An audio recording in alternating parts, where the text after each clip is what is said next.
we can't look at ourselves and our peers for examples. Because, you know, you may look at me and I may not have patience that day. Or I may not be, you know, I may have some weights on it. It tells us in the scriptures we're supposed to look to Jesus for the strength and to Jesus for the example. And it talks about how much of a better example.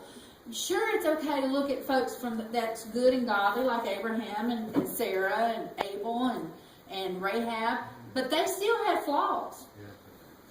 Abraham had some major flaws, and lying was one of his weaknesses. And then it was his son's weakness, and then it was his grandson's weakness.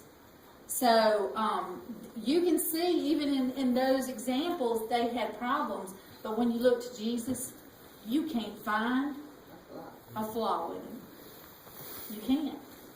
So we need to make sure we're looking to Jesus and to consider him. And when we want to whine, there used to be a guy that came on Moody Radio when I was first married to Ray in Kentucky with nothing to do every day but listen to the radio. He was in the Army. Long for those days sometimes. But there was a guy that came on Moody Radio, and he had a deformity of his mouth. And I cannot remember his name, but he used to have a slogan that said, "Don't whine, shine." And if you ever saw him speak that in the deformity that he had to live with, and it was like people thought that he was crazy because of the way he had to speak, but his mind was sharper than anybody's that I know of.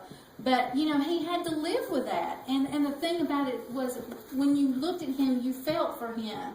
But there he was telling you, don't whine, shine.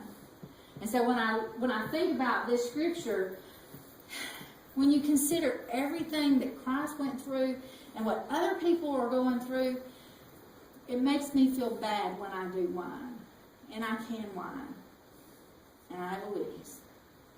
He'll be glad to let y'all know that I can whine. I My ain't sister saying has a anything. saying, "Do you want cheese with that?" So,